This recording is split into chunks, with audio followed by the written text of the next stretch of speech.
Good evening. I am hoping to be with you this evening, but I'm recording this one just in case I have any technical issues. Either way, I intend to join you by Zoom at the end for questions, but I'm recording this one just in case there are any issues with my communication pathways. So getting on to the talk, today we're going to be discussing mercury and selenium in fish. And this has, of course, been a very major issue for a number of years. And while I'll be focusing mainly on brain topics, I also want to mention at the outset that there are some rather important aspects regarding heart and the mercury selenium story. Healthy minds require good nutrition, so do healthy hearts. And seafoods are rich in healthy proteins and beneficial fats, such as the omega-3s, has many important vitamins, and some of the essential trace minerals that are present in fish are abundant in quantities that can't be matched in other foods. So seafood clearly has what we need, but too many of us eat too little. I'm going to be focusing on selenium and just giving you a brief overview of some of the aspects of selenium nutrition. Selenium is an essential element and its functions are increasingly well understood. Selenium is present in proteins of plants and animals, and those quantities reflect the amounts available in the soil or water that a fish is growing in or a plant is living in. Plants is where it all starts. Plants will take a selenium or a sulfur and stick it into a methionine. If it takes the selenium, then what we call that molecule is selenomethionine. But really it's non-specific from the sulfur form. And that's true in plants as well as animals. There's no biochemical distinguishing feature or function in plants or animals.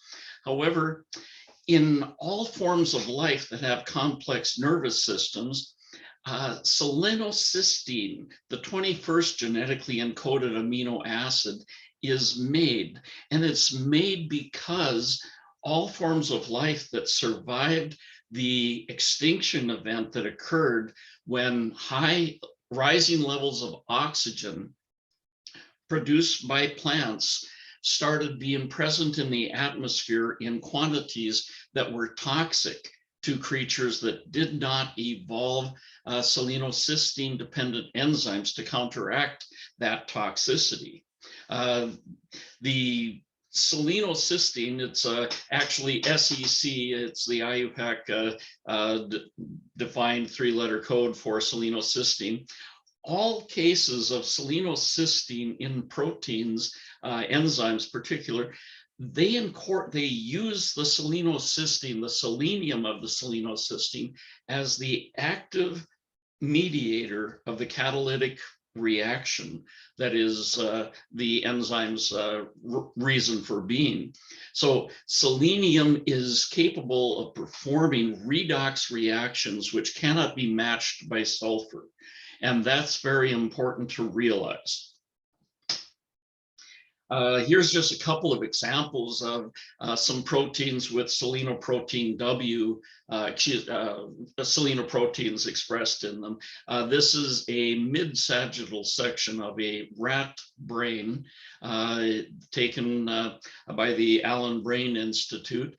And selenoprotein W, as you can see, is very highly expressed in a single cell layer of the cerebellum. It's also rather high in the hippocampus, and the choroid plexus is rather rich in selenoprotein W also. Interpreting this scan, if it's a high level of expression, it's red. If it's intermediate, it's yellowish to whitish, and then lower levels in green. So you can see there's very distinct patterns of expression of selenoprotein W. Just one of the 25 selenoproteins expressed in mammals.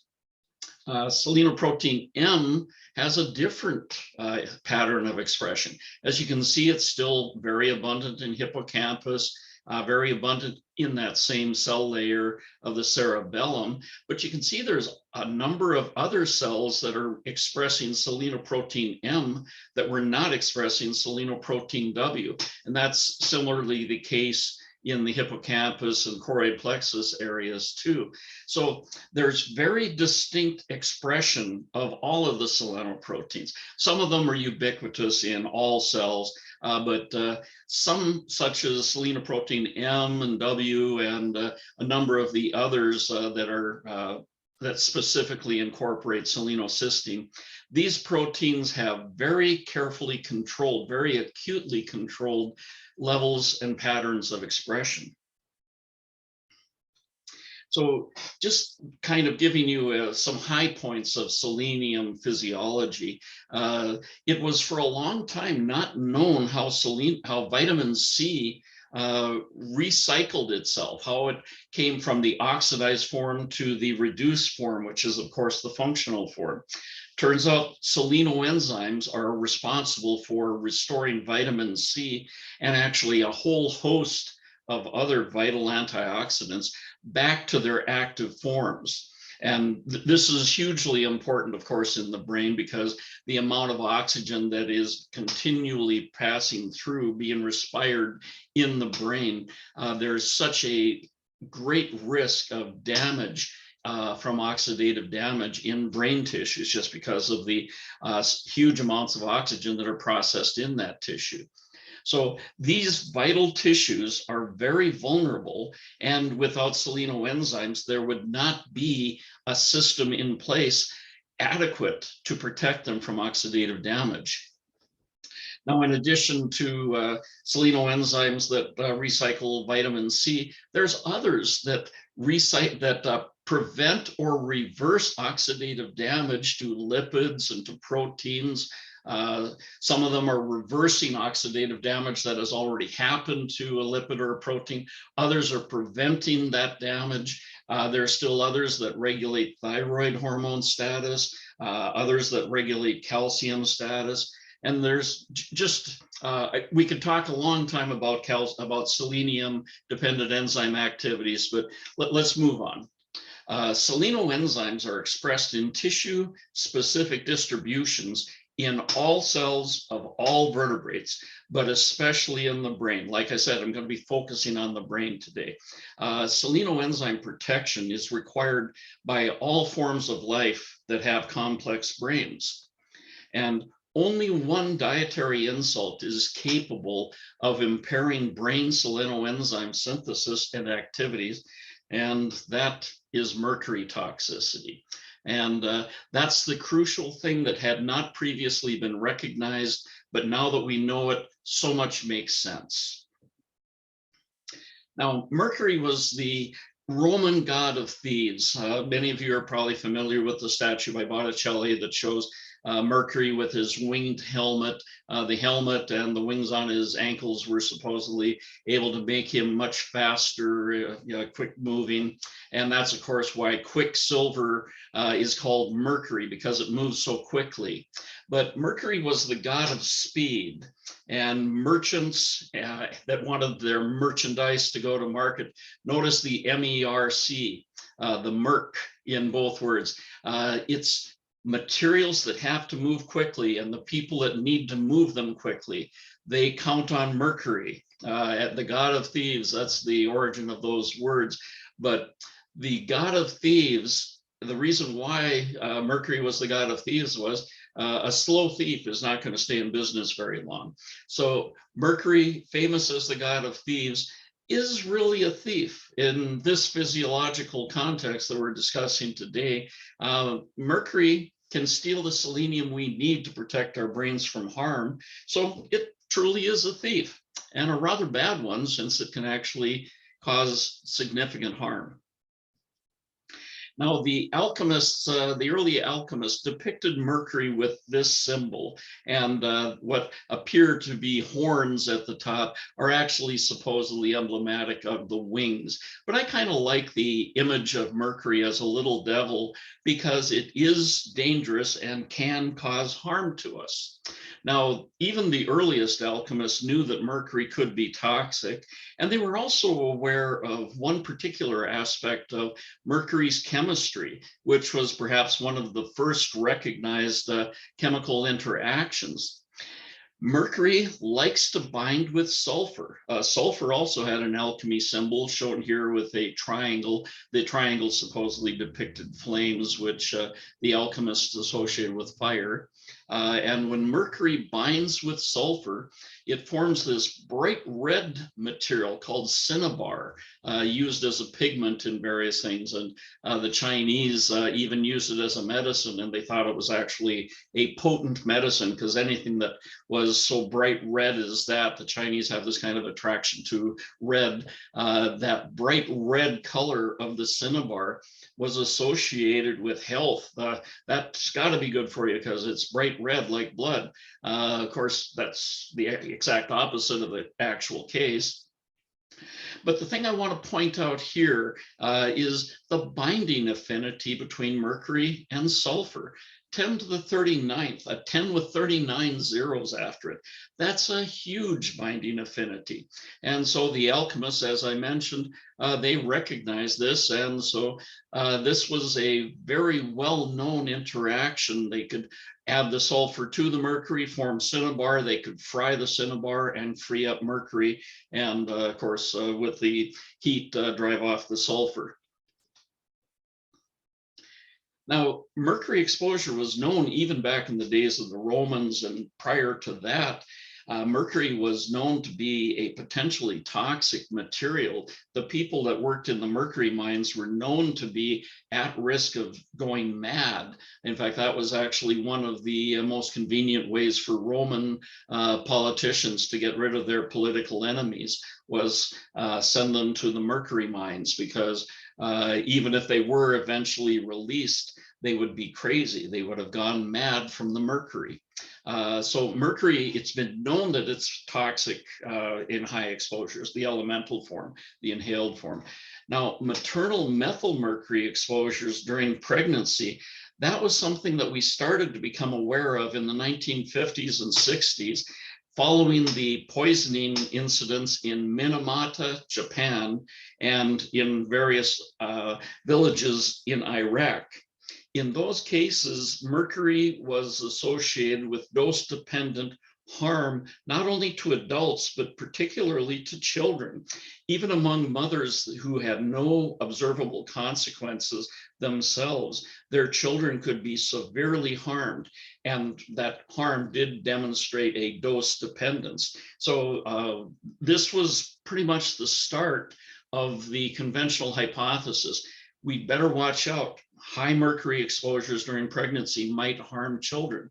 And that was borne out in studies done in New Zealand and in the Faroe Islands. In New Zealand and the Faroes, they had notably high mercury exposures because of the seafoods they were eating. In New Zealand, they were actually eating great white sharks. And of course, the motivation there was you catch a 1,000-pound great white shark, you've got 1,000 pounds of great white shark meat to make fish and chips out of. In the Faroe Islands, they catch thousands of pilot whales. And pilot whales are the apex predator of their marine environment. So they have very high levels of mercury. But it was found that consuming these types of ocean fish and marine mammals, that eating those was associated with harm.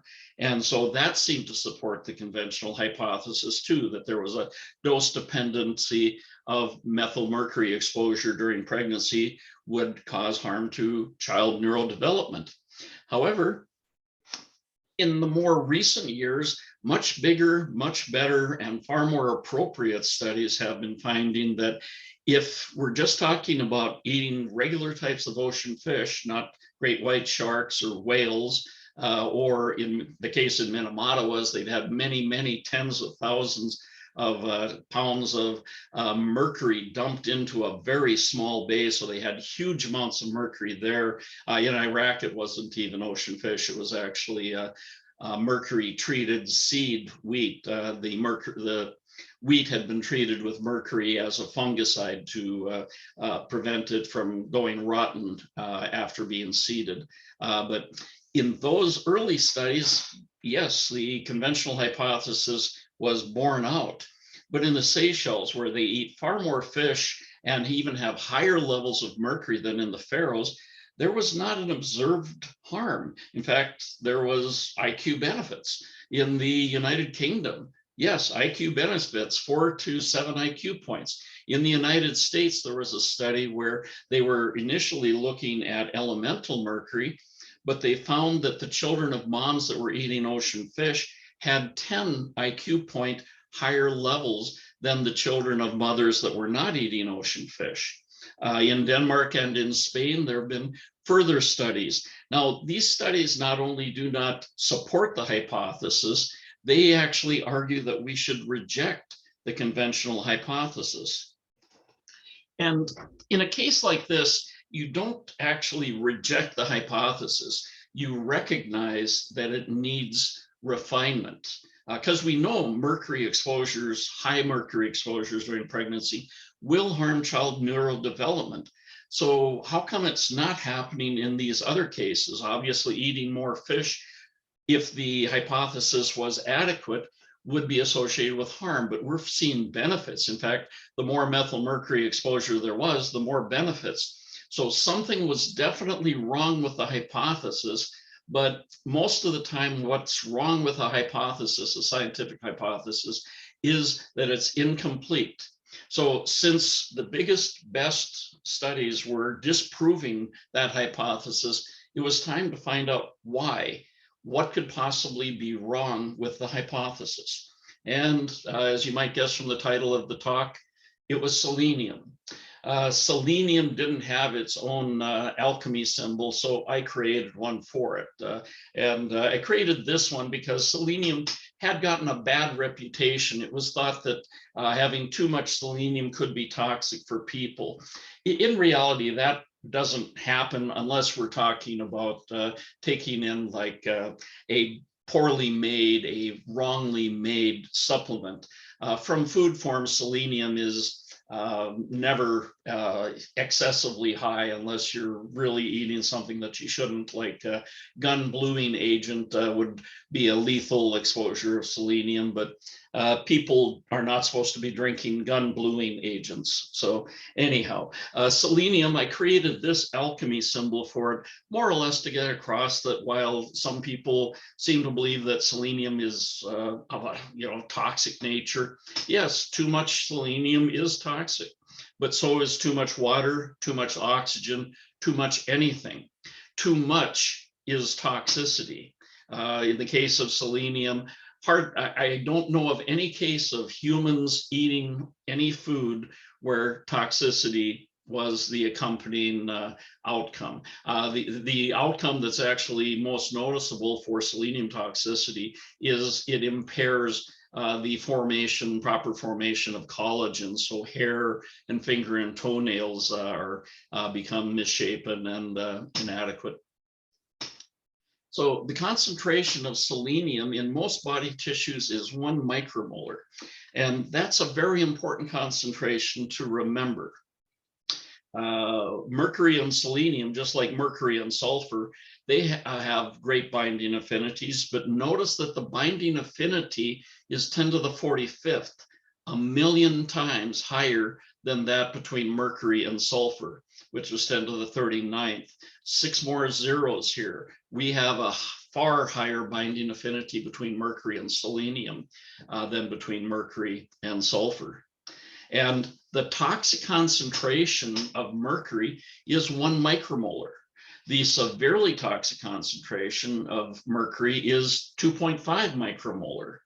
Now, that finally makes sense. One of the reasons why mercury was so frightening to early toxicologists was when they were believing that mercury was binding to sulfur-containing molecules, how on earth could you explain a stoichiometry of 1 micromole of mercury impairing the physiology of sulfur in the body when sulfur is present at 300,000 micromole? It did not make sense. And because it was not understood how mercury caused harm, especially when they were trying to imagine how it caused harm through the sulfur biochemistry, that was frightening to them because they didn't understand it. And people are always more frightened of things they don't understand. Looking at mercury and its ability to impair selenium, and as we've just discussed, knowing the importance of selenium, it's very clear why mercury is toxic. It steals your selenium. You can't live without selenium. You'll start having oxidative damage in tissues that lack selenoenzymes to protect them.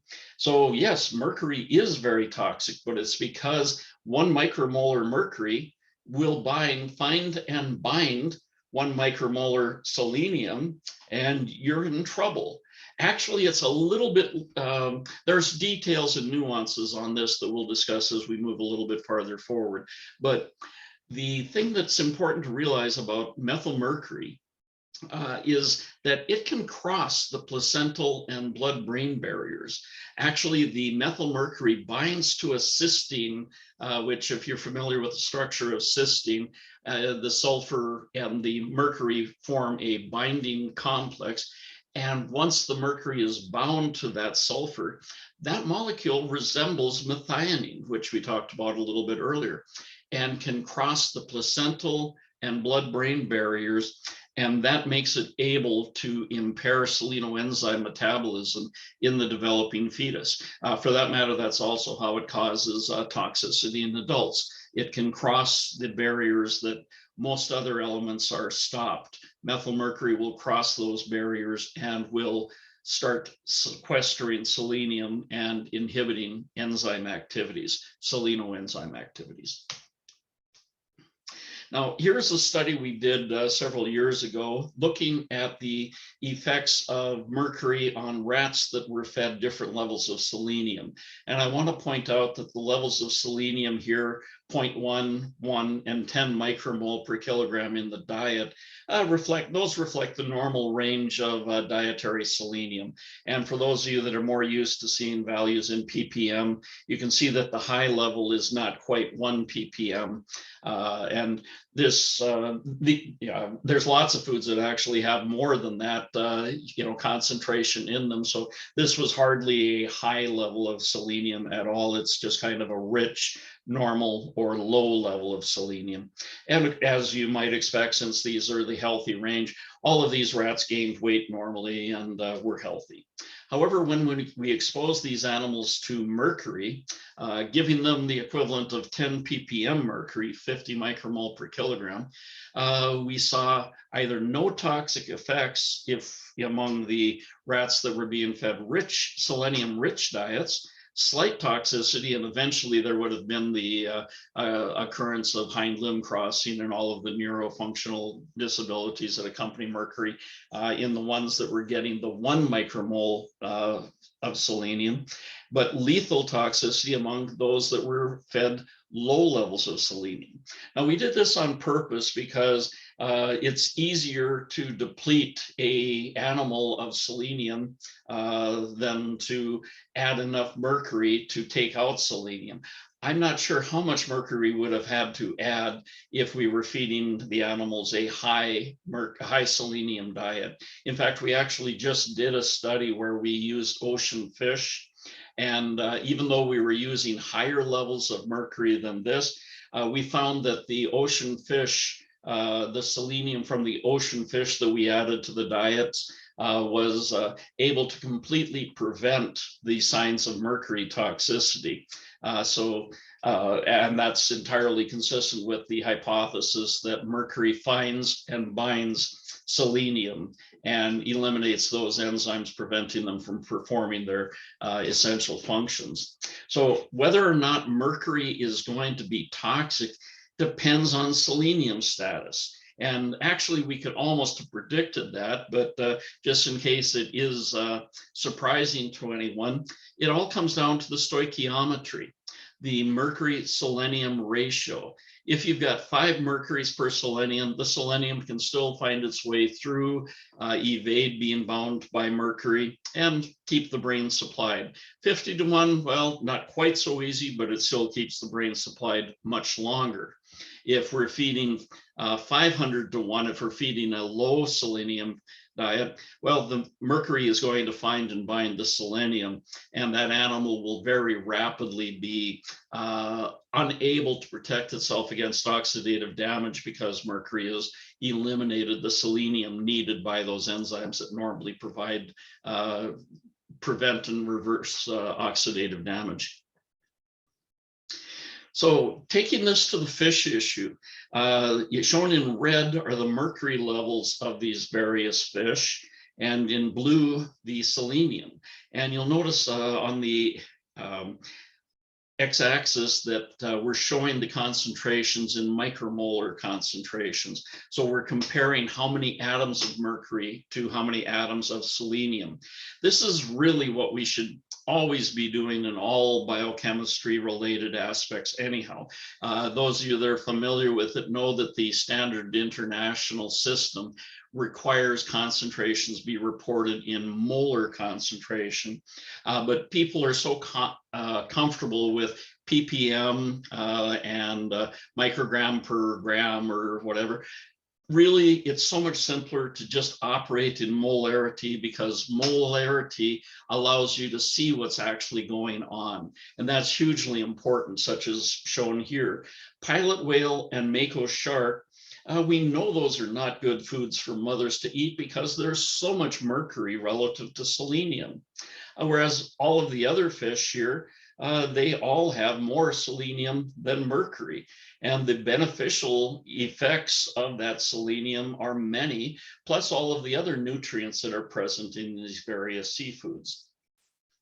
Now, one thing that quite often gets missed when people are talking about the mercury exposure from whale or shark meats is this. Not only mercury bioaccumulates in pilot whale or sharks, anything that bioaccumulates is going to be the highest level in the apex predators. So if you're a population such as the Faroese that were among the most highly exposed to mercury on the planet, they were also the most highly exposed to dioxin, to PCBs, to any and every other bioaccumulative toxicant.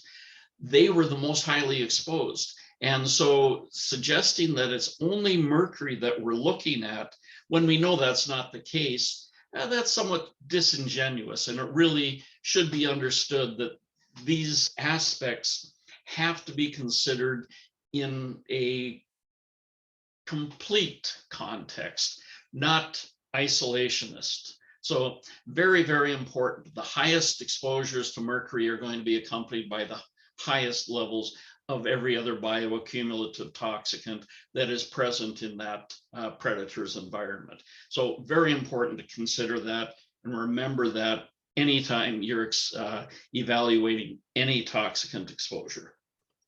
So we have this mercury selenium relationship, and it makes complete sense. Hopefully you all agree with me that pilot whale would be more risky to eat and mako shark would be more risky than these others. Yes, there might be some mercury in albacore or big eye tuna or yellowfin tuna, but no matter how much mercury there is, one mercury can only steal one selenium. And you can see we're getting far more selenium than mercury. So no matter how much albacore tuna you eat, your selenium status is going to improve. You can't get mercury toxicity if your selenium status is better and better and better. You can only get mercury toxicity if your selenium status is going down and down and down. And that will only happen if you're eating foods that are rich in mercury and low in selenium. But how do we communicate this to a consumer or a regulatory agency or anyone for that matter? We really need something better than being saying, okay, it's got this many moles of mercury and that many moles of selenium. That'll never be acceptable. So to make it easy to understand for consumers and everyone involved in this issue, we created what we call the health benefit value.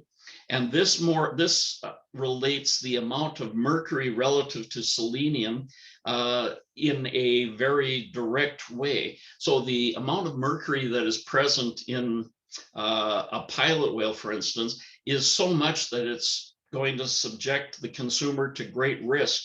So it has a negative health benefit value. But you notice all of these other seafoods have a positive value using the equation shown in the gray box. Negative health benefit value, harmful. Don't eat those, especially if you're a pregnant woman.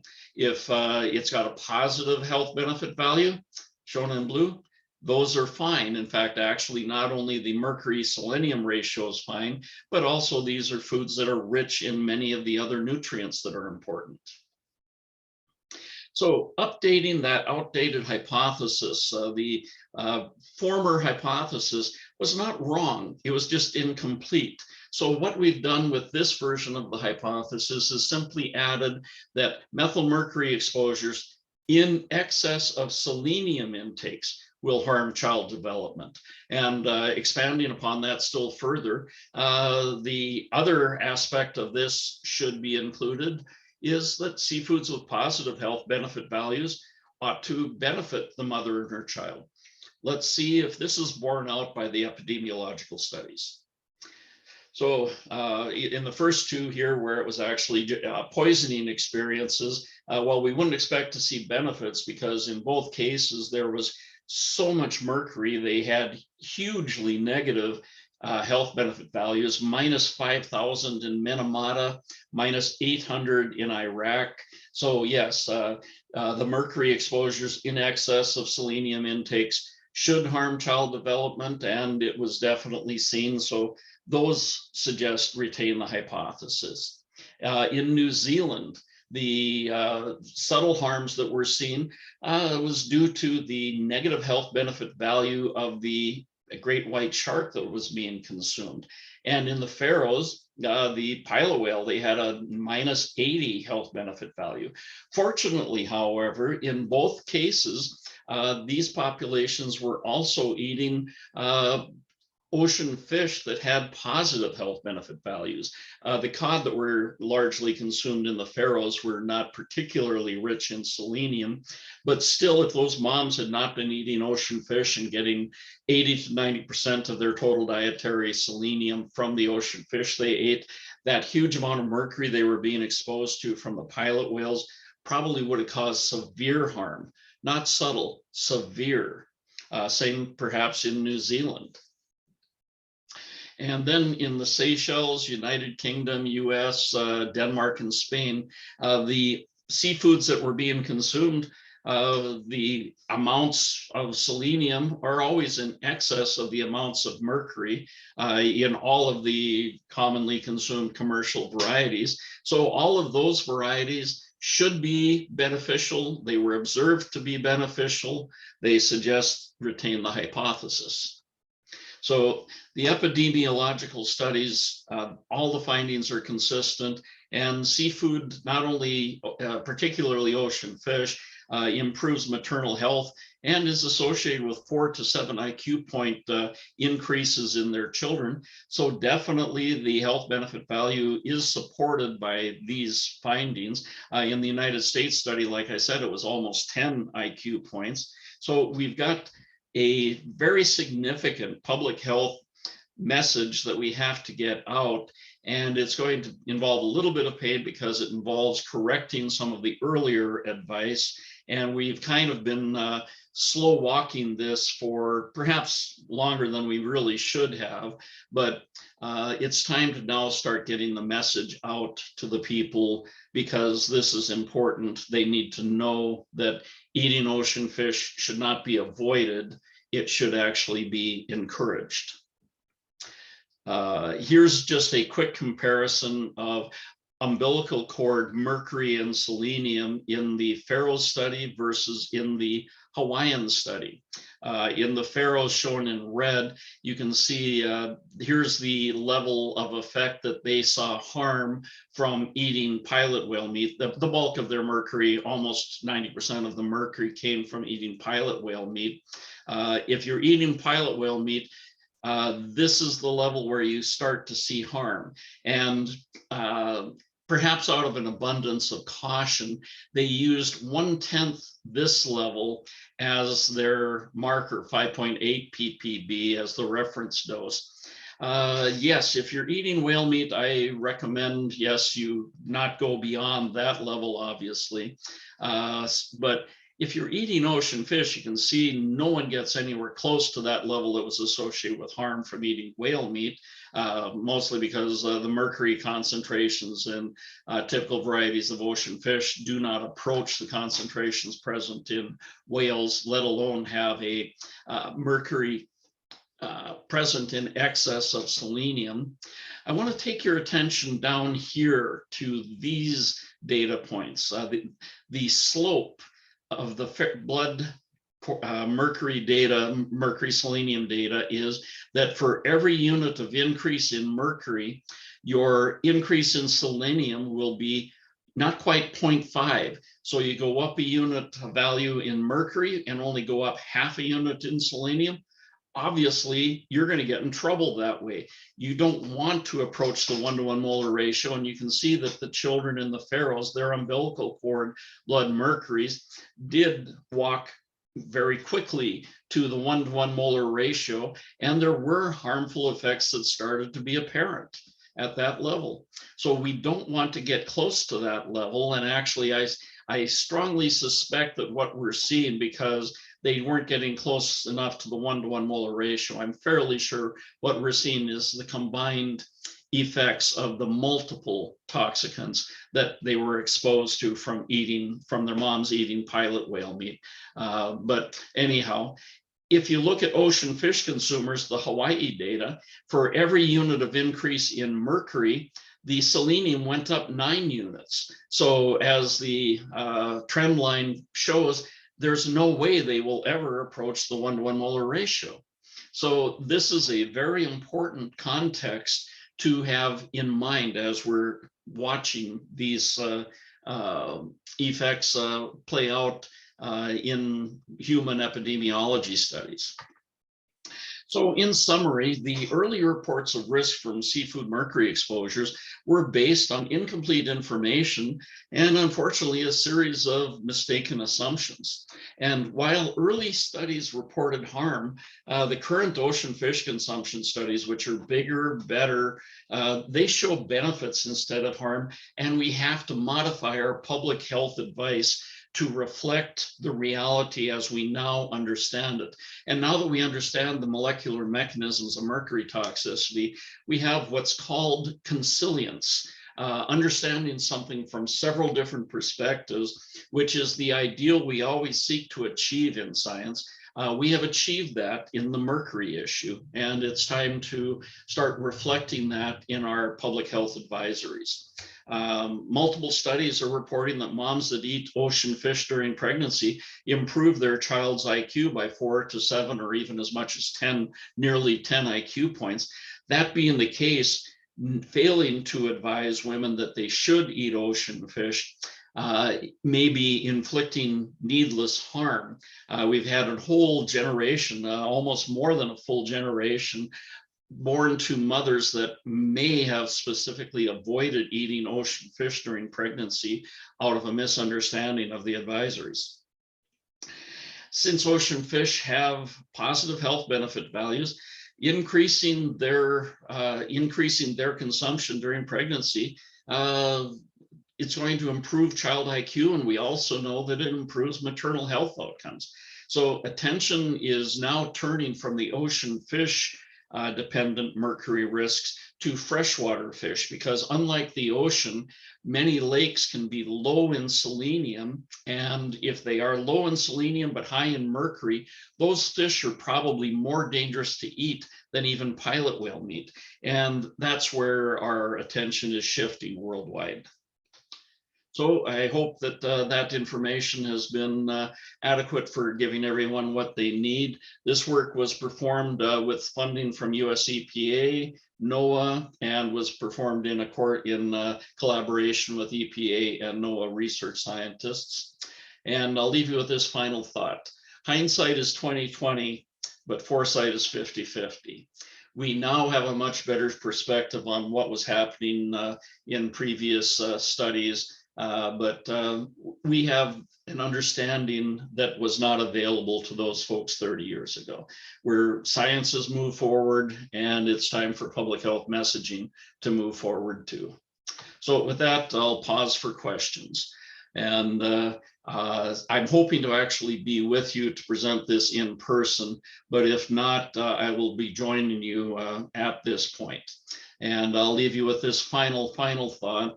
That seafood is brain food, beneficial for moms and beneficial for their children.